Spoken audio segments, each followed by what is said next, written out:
आदाब। खबरनामे में आपका खैर मकदम है। मैं हूं सबिया खान। सबसे पहले अहम खबरों की सुर्खियां।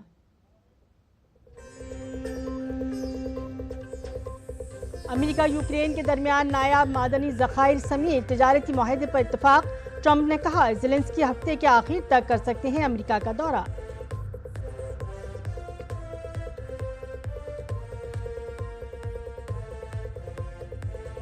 ट्रंप के दिफाई बजट में 50% की कमी की तजावीज़ को चीन ने किया मुस्तरद। रूस ने दिफा में कमी को बताया अच्छा ख्याल।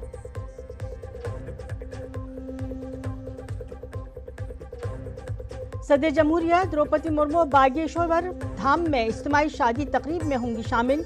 लड़कियों की इज्तिमाई शादी में टूटेगी समाजी बुराई। महाकुंभ में महाशिवरात्रि के मौके पर स्नान जारी।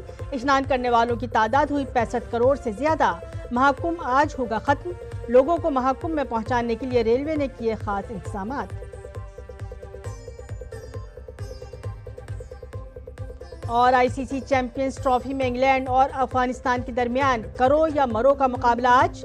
ऑस्ट्रेलिया जनूबी अफ्रीका का मैच हुआ बारिश की नजर। खबरें तफसील से। प्रयागराज में जारी महाकुंभ का आज आखिरी दिन है। आज सुबह 4 बजे तक 25 लाख अफराद स्नान कर चुके हैं। गुज़श्ता 44 रोज़ में 65 करोड़ अकीदतमंदों ने स्नान किया है। 45 रोज़ा महाकुंभ का अख्तिताम महाशिवरात्रि त्यौहार के स्नान के साथ होगा। आज शिवरात्रि पर 3 करोड़ अकीदतमंदों की आमद मुतवक्के है, यानी कुल तादाद 66 से 67 करोड़ तक पहुँच जाएगी। संगम में डुबकी लगाने वालों की ये तादाद 193 ममालिक की आबादी से ज़्यादा है। सिर्फ भारत और चीन की आबादी महाकुंभ में आने वाले अकीदतमंदों की तादाद से ज़्यादा है। योगी हुकूमत ने दावा किया है कि दुनिया में हिंदुओं की निसफ आबादी के बराबर लोग यहाँ आए हैं। महाकुंभ में आखिरी स्नान के पेश नज़र 25 फरवरी की शाम से प्रयागराज शहर में गाड़ियों के दाखिले पर पाबंदी आयद की गई है। मेले के अंदर भी गाड़ियां नहीं चल रही हैं। संगम की तरफ जाने वाली सड़कों पर रात से ही काफ़ी भीड़ है। संगम घाट पर स्नान के बाद अकीदतमंदों से घाट खाली करने को कहा जा रहा है ताकि वहां भीड़ जमा न हो। बहुत से संत, महात्मा, आचार्य और योगी महाकुंभ में आते हैं। ऐसे ही एक शख्स जल योगी पंकज जैन है जो पानी में योगा करते हैं। हमारे नामनिगार अश्विनी मिश्रा ने उनसे बात की। महाकुंभ में संतों का समागम होता है, योगियों का समागम होता है। नागा सन्यासी, महामंडलेश्वर, जगत गुरु, शंकराचार्य, हर कोई आता है। हठ योगी, नागा सन्यासी बेहद आकर्षण के केंद्र होते हैं। आज हम आपको एक जल योगी से मिलाते हैं। जल योगी जल में, यमुना के जल में ओम का उच्चारण करते हुए, विश्व कल्याण की कामना करते हुए, राष्ट्र निर्माण का संकल्प लेते हुए, राष्ट्र निर्माण के कल्याण की कामना करते हुए ब्राह्मी, कपालभाति और अनेक योगों को संपादन करते हैं। ऐसे ही जल योगी पंकज जैन जी हमारे साथ हैं। पंकज जैन जी, हमने देखा कि किस तरीके से आपने पूरे योग किए जो पतंजलि योग सूत्र के नियमानुसार हैं। कौन कौन से योग अभी आपने जल में किए?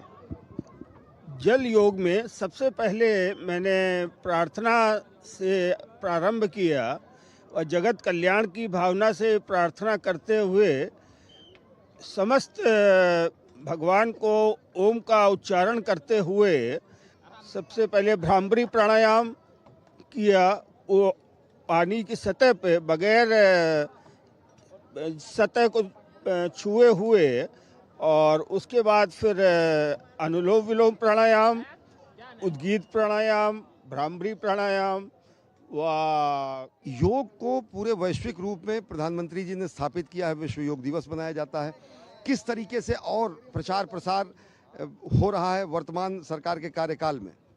वर्तमान सरकार के कार्यकाल में ही जो योग का जो महत्व समझा गया, वह अपने महात्माओं, संतों और महापुरुषों की जो धरोहर अपने लोगों को एक ये अमूल्य धरोहर प्राप्त हुई है, उसका संपूर्ण आज मानव जाति उससे लाभ प्राप्त कर रहा है। उसी कड़ी को जोड़ते हुए ये जल योग का भी जो क्रियान्वयन है, ये उससे एक आगे बढ़ के एक चीज़ को किया गया हुआ, इसको आगे ले जाने का प्रयत्न है हमारा। और इसमें हमारे 15 विश्व कीर्तिमान स्थापित हैं। युवाओं के लिए अपनी ऊर्जा का सर्वस्व अच्छे तरीके से उपयोग करने के लिए क्या संदेश देंगे? इसके लिए जल योग करने के लिए तैराकी को जानना कोई विशेष बहुत ज़्यादा ज़रूरी नहीं होता है, क्योंकि इसमें फूल की तरह शरीर को एक हल्का करके पानी पे एक इत्मीनान आनंद की अनुभूति लेते हुए और वह प्रभु से जुड़ते हुए ये योग को समाप्त किया जाता है। तो इसमें ये है कि लेकिन कोई भी युवा अपने आप से अपनी तरफ से कोई भी इसको करने बगैर प्रशिक्षण के या बगैर प्रशिक्षक के करने की कोशिश ना करें, वरना ये बहुत हानिकारक हो सकता है। तो आप देख सकते हैं महाकुंभ नगर से विश्व कल्याण की कामना की जाती है। यही हमारा सत्य सनातन शाश्वत मूल्य है। योगियों द्वारा, हठ योगियों द्वारा, अनेक आचार्यों द्वारा यहाँ पर जब संगम होता है तो यहाँ से मंथन के बाद निकलने वाला अमृत विश्व कल्याण की कामना करता है। कैमरा पर्सन रमाकांत के साथ अश्विनी कुमार मिश्र, डीडी न्यूज़, महाकुंभ नगर, प्रयागराज। महाकुंभ में लोगों की खिदमत के लिए कई तंजीमें खाना तकसीम करने के मराकज़ चला रही हैं।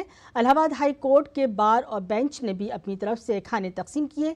ये काम शीतला सेवा समिति के तहत किया गया। हमारे नुमाइंदे ने कमेटी के चेयरमैन से बात की। महाकुंभ दुनिया का सबसे बड़ा धार्मिक आध्यात्मिक समागम तो है ही, साथ ही साथ महाकुंभ के दौरान प्रयागराज और महाकुंभ नगर दुनिया का सबसे बड़ा अन्न क्षेत्र होता है और यह अन्न क्षेत्र बनता है सर्व समाज के सहयोग से। शीतला सेवा समिति ऐसा ही अन्न क्षेत्र समूचे महाकुंभ के दौरान लगातार चलाती रही है, जिसके अध्यक्ष अजीत सिंह जो कि हाईकोर्ट में अधिवक्ता हैं, बार और बेंच के अद्भुत सहयोग से इस पूरे अन्न क्षेत्र को चला रहे हैं। अजीत सिंह जी, ये पूरा का पूरा सेवा भाव किस प्रेरणा से और किस प्रकार? सही शीतला सेवा समिति ये हमने एक रजिस्टर्ड कराया है और हम हमारे सारे बड़े सहयोगी, बड़े भाई और हमारे सारे मित्र सब लोगों ने ये कहा कि आपस में हुआ कि दुनिया का सबसे बड़ा मेला महाकुंभ जो लग रहा है उसमें और हम लोग जो है कुछ ऐसा कार्य किया जाए कि जो समाज सेवा के रूप में हो। तो इसलिए सबसे बड़ा हम लोग आयोजन किया। ये अन्न क्षेत्र भी सबसे बड़ा अन्न क्षेत्र है ये, तो सबसे बड़ा अन्न क्षेत्र में हम लोग ये प्रतिदिन जो है ये इस तरह से भंडारे का आयोजन किया है। एक चीज़ हम ये देख रहे हैं कि यहाँ पर कोई जैसे संगम में सारे भेदभाव समाप्त हो जाते हैं। व्यक्तिगत रूप में बहुत ऐसे लोग जो कि संवैधानिक पदों पर भी हैं, व्यक्तिगत सेवा भाव से आए हैं। कौन कौन से लोग हैं और किस किस तरीके से इस यज्ञ को में अपना अंशदान कर? ये जस्टिस संजय कुमार सिंह साहब, जस्टिस सौरभ लवानिया साहब, जस्टिस नीरज तिवारी साहब, ये आए हैं हाई कोर्ट से। एडवोकेट SK यादव साहब, एडवोकेट कमल श्रीवास्तव, एडवोकेट धर्मेंद्र कुमार, एडवोकेट सौरभ सचान साहब, ये काफ़ी लोग हैं और तमाम मित्र हैं। और हमारे ये शिक्षक संघ के ये जिला संयोजक हैं PSP अजय सिंह साहब, और ये इन लोगों का सबका सहयोग है। हमारे जो शाश्वत मूल हैं, चाहे सुप्रीम कोर्ट का अगर देखें ध्येय वाक्य है तो कहा जाता है कि यतो धर्मस् ततो जयः। हर संस्थान के जो धर्म वाक्य हैं, ध्येय वाक्य हैं, वो हमारे संस्कृत के ऋचाओं से निकले हैं। किस तरीके से देखते हैं कि लोकतांत्रिक स्वरूप में हमारा सनातन का रचा बसा ताना बाना? देखिए, माननीय उच्चतम न्यायालय और माननीय उच्च न्यायालय के जो भी गाइडलाइन या रूलिंग जो भी कुछ हमारे समाज के लिए जो आती हैं, वो कहीं न कहीं हमारे सनातन धर्म से प्रेरित हैं। और क्योंकि हमारे सनातन धर्म के जो भी श्लोक हैं, कभी न कभी जो भी तमाम जजमेंट्स ऐसे आए हैं, सुप्रीम कोर्ट ने उसका लीडिंग जजमेंट बनाया है, तो उसमें सुप्रीम कोर्ट ने वो लाइन सब कोट कर दिए हैं। सब तमाम सारे हमारे सनातन धर्म विश्व का सबसे पुराना धर्म है सनातन धर्म, और उसी के सनातन धर्म की ही ये आज इतनी महाकुंभ 2025 में जो आज 60 करोड़ की जनता अभी तक जो है स्नान कर चुकी है, तो कहीं न कहीं ये सर्व समाज है, यहाँ कोई समाज बटा नहीं है। महाकुंभ यही संदेश देता है, जहाँ पर सारे भेद मिट जाएं, जहाँ पर सभी धाराएं आकर मिल जाएं। यहाँ पर हम देख रहे हैं कि बार और बेंच मिलकर सेवा कार्य कर रहे हैं। संगम के इसी तट पर आचार्य से लेकर शंकराचार्य तक स्नान कर रहे हैं और पूरी दुनिया देखती है कि कैसे समत्व, ममत्व और एकत्व का भाव, जो सनातन का मूल भाव है, अलग अलग रूपों में यहाँ पर व्याख्यायित होता है, अभिव्यक्त होता है। कैमरा पर्सन रमाकांत के साथ अश्विनी कुमार मिश्र, डीडी न्यूज़, महाकुंभ नगर, प्रयागराज। महाशिवरात्रि के मौके पर आज महाकुंभ के लिए 350 से ज़्यादा ट्रेनें चलाई जा रही हैं। रेलवे के वजीर अश्विनी वैष्णव ने कहा कि महाशिवरात्रि स्नान के बाद इजाफी ट्रेनें चलाने के लिए खुसूसी इंतजाम किए गए हैं। प्रयागराज में इजाफी बोगियां तैयार हैं। अश्विनी वैष्णव और रेलवे बोर्ड के चेयरमैन सतीश कुमार रेलवे के कामों पर गहरी नज़र रखे हुए हैं। रेलवे के वजीर अश्विनी वैष्णव ने कल महाशिवरात्रि से कबल नई दिल्ली रेलवे स्टेशन का मुआयना किया। महाशिवरात्रि के लिए स्टेशन के बाहर होल्डिंग एरिया बनाया गया है। टिकट लेने के बाद मुसाफिर मुनज़्ज़म तरीके से प्लेटफॉर्म में दाखिल होंगे।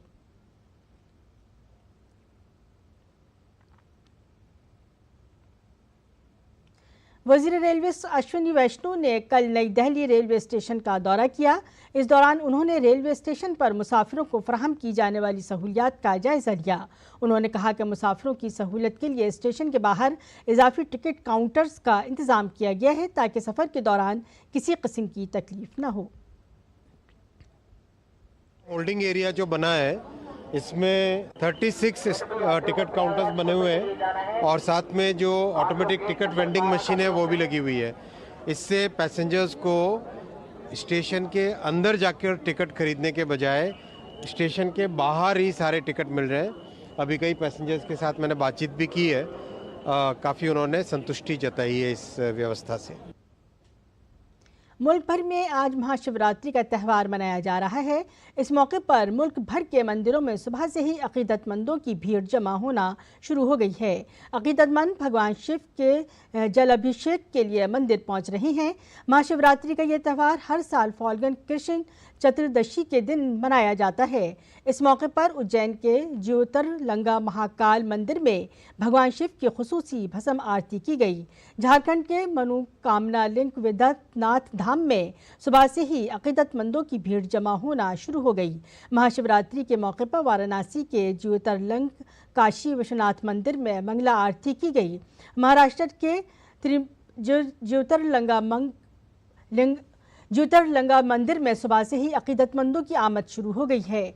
इसके साथ ही अमृतसर के शिव मंदिरों में सुबह से ही अकीदतमंदों की भीड़ देखी जा सकती है।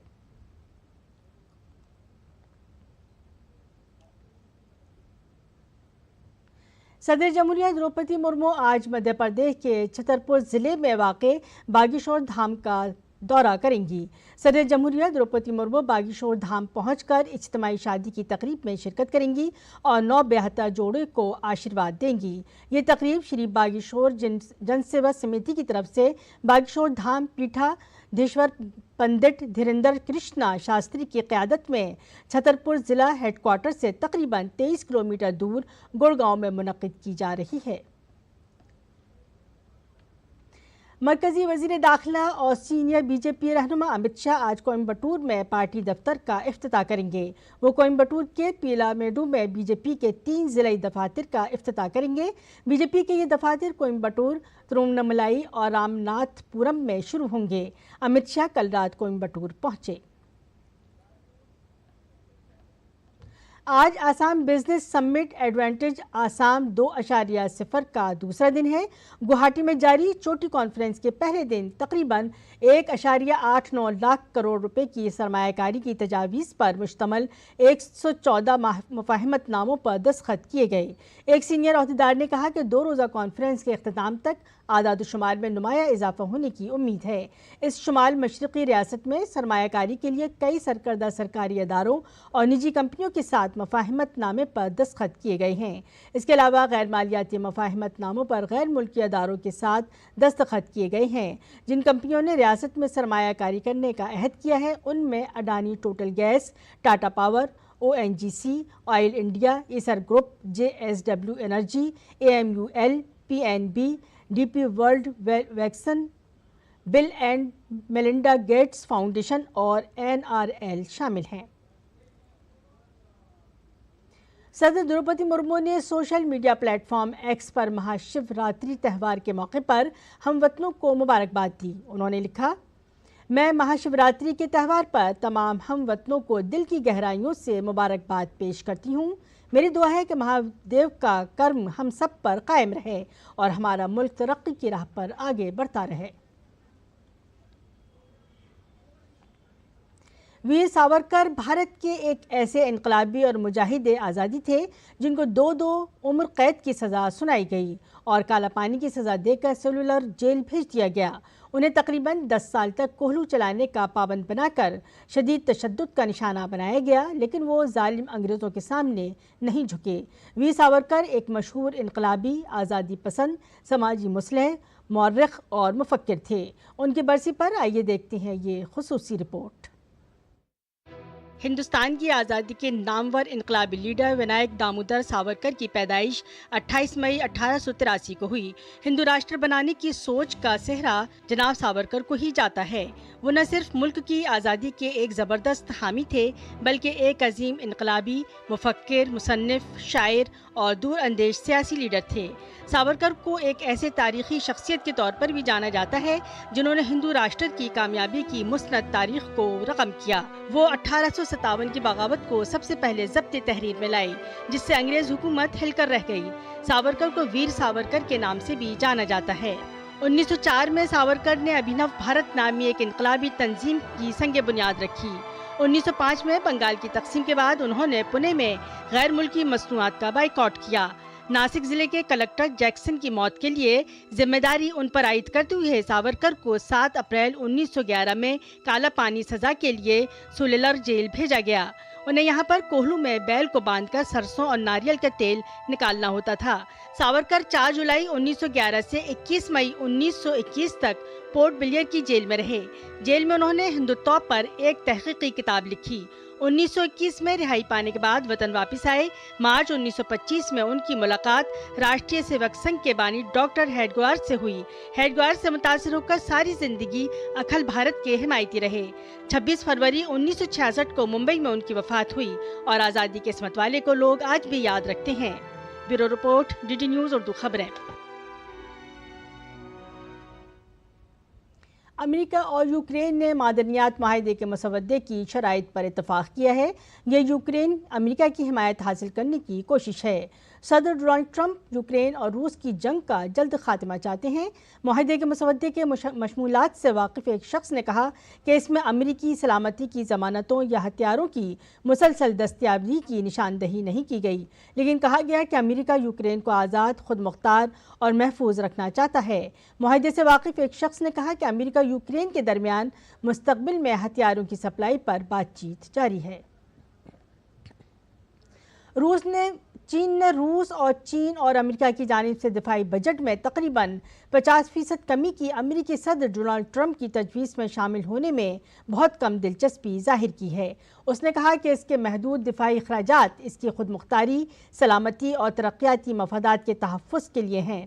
इस माह के अवाइल में सदर ट्रंप की जानिब से पेश की गई तजावीज़ पर रद्द अमल जाहिर करते हुए चीनी वज़ारत ख़ारिजा के तर्जुमान ने कहा कि कौमी खुद मुख्तारी, सलामती और तरक्याती मफादात के तहफ़्फ़ुज़ और आलमी अमन को बरकरार रखने के लिए चीन के महदूद दिफाई अखराजात इसकी ज़रूरत से बाहर हैं। पुतिन ने अपने रद्द अमल में इसे एक अच्छा ख्याल करार दिया।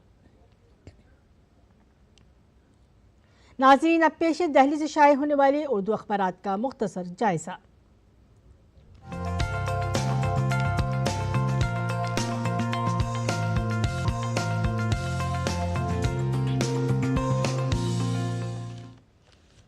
जायज़ा लेते हैं उर्दू अखबारात का मुख्तसर जायज़ा। इब्तिदा करेंगे हमारा समाज के सफ़े अव्वल पर ख़ास खबर की मखसूस हेडलाइन से। आसाम $150 बिलियन की मईशत बनने के हदफ पर गामज़न। गैर यकीनी के इस दौर में भी दुनिया को हिंदुस्तान की तेज़ रफ्तार इक़्तिसादी तरक्की पर भरोसा है, वज़ीर आज़म मोदी। दूसरी अहम खबर की सुर्खी इस तरह है, मध्य प्रदेश मुल्क में सबसे ज़्यादा कामयाबी हासिल करने वाली रियासत बन गई, अमित शाह। जायज़ा लेंगे रोज़नामा राष्ट्रीय सहारा का, जिसने अहम खबर की सुर्खी इस तरह बनाई है, मुल्क का पहला हाइपर लूप टेस्ट ट्रैक तैयार, 1100 किलोमीटर फी घंटे की रफ्तार से दौड़ेगी ट्रेन। वहीं बैनुल-अक़वामी खबरों में मज़कूर अखबार की ख़ास खबर की सुर्खी इस तरह है, ईरान और यूरोपीय ममालिक के माबैन जौहरी प्रोग्राम पर बातचीत। ईरान वो वाहिद मुल्क है जिसके पास जौहरी हथियार न होने के बावजूद 60% की सतह तक अफजूदा यूरेनियम मौजूद है, IAEA। और दूसरी अहम खबर की सुर्खी इस तरह है, सऊदी अरब में बातचीत शानदार रही, वलीअहद हैरानकुन शख्सियत हैं, ये बात कही है सदर ट्रंप ने। तो नाजरीन, ये था अखबारात का मुख्तसर जायज़ा। इसके बाद चलेंगे खेल की खबरों की तरफ। चैंपियंस ट्रॉफी के ग्रुप बी के मैच में आज लाहौर में अफगानिस्तान और इंग्लैंड के दरमियान मुकाबला होगा। दोनों टीमों के लिए ये मैच करो या मरो जैसा है। दोनों को अपने पहले मैच में शिकस्त का सामना करना पड़ा था, इसलिए दोनों टीमों की कोशिश होगी कि वो जीत हासिल करके टूर्नामेंट में अपने सफ़र को जारी रखें। इंग्लैंड के सलामी बल्लेबाज बेन डिकिट ने पिछले मैच में चैंपियंस ट्रॉफी की तारीख का सबसे बड़ा इनफरादी स्कोर बनाया था। 2023 के वर्ल्ड कप में अफगानिस्तान ने दिल्ली में इंग्लैंड को 69 रन से शिकस्त दी थी। चैंपियंस ट्रॉफी क्रिकेट मुकाबले में रावलपिंडी में ऑस्ट्रेलिया और जनूबी अफ्रीका के दरमियान मैच बारिश के बाइस मनसूख हो गया। बारिश की वजह से टॉस भी नहीं हो सका। इस तरह दोनों टीमों को एक एक पॉइंट पर इत्तेफाक करना पड़ा। इससे पहले दोनों टीमों ने अपने अपने पहले मैच में कामयाबी हासिल की थी। ऑस्ट्रेलिया ने इंग्लैंड को शिकस्त दी थी, जबकि जनूबी अफ्रीका ने अफगानिस्तान को हराया था। चैंपियंस ट्रॉफी की तारीख में ये पहली बार था जब ये दोनों टीमें एक दूसरे के सामने आई थीं। आज से नागपुर में रजनी ट्रॉफी का फाइनल मैच विदर्भ और केरला के दरमियान खेला जाएगा। घरेलू हालात में साबिक चैंपियन विदर्भ का पलड़ा केरला के खिलाफ भारी है। विदर्भ की नज़र तीसरी बार टाइटल जीतने पर है, जबकि पहली बार फाइनल मैच में पहुंचने वाली केरला की टीम भी भरपूर मेहनत करने के लिए तैयार है।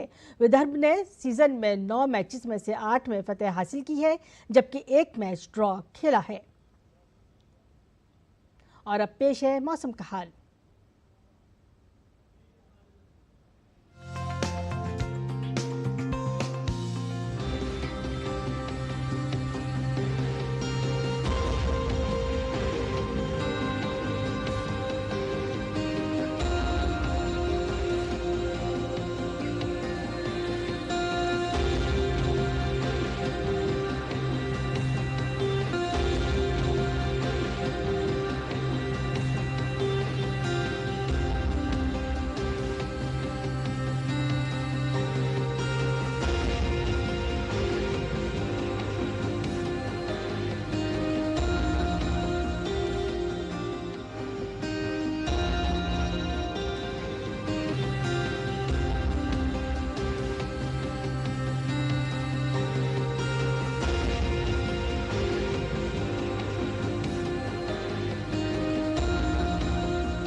इसी के साथ खबरनामा अपने अख्ताम को पहुंचा। इजाज़त दीजिए। आदाब।